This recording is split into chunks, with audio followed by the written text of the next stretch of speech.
Welcome back to Carneades.org. Today we're going to be looking back at the Euthyphro Dilemma. If you don't know what the Euthyphro Dilemma is, you should check out my video on that. We're going to be looking at a response to the Euthyphro Dilemma called God is the Good by William Lane Craig.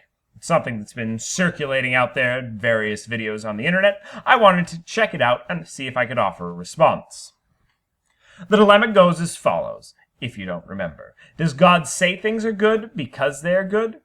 Or are things good because God says they are good?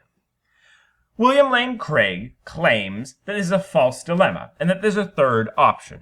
He claims neither. God simply is the good. It's in God's nature to be good, and therefore anything he does or says is good.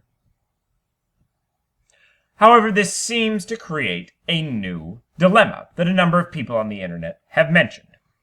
Does God have control over his nature, or does he not have control over his nature? If he does have control over his nature, this seems to have the problem of arbitrariness, just like we had in the original dilemma.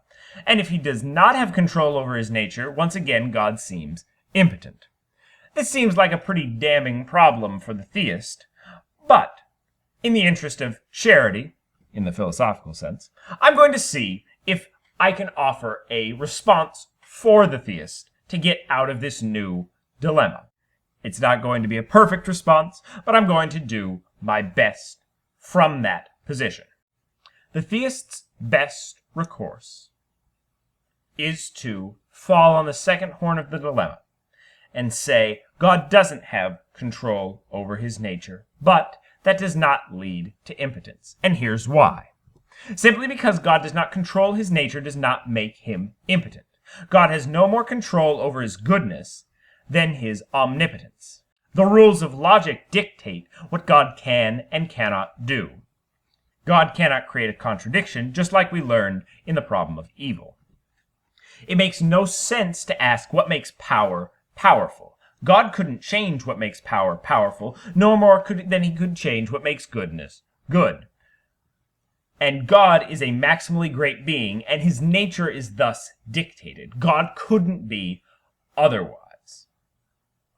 This, of course, is contingent upon us being able to create a system of goodness and evil, of morality, that follows from the rules of logic, just like power or another property of God might, a la the ontological argument for the existence of God.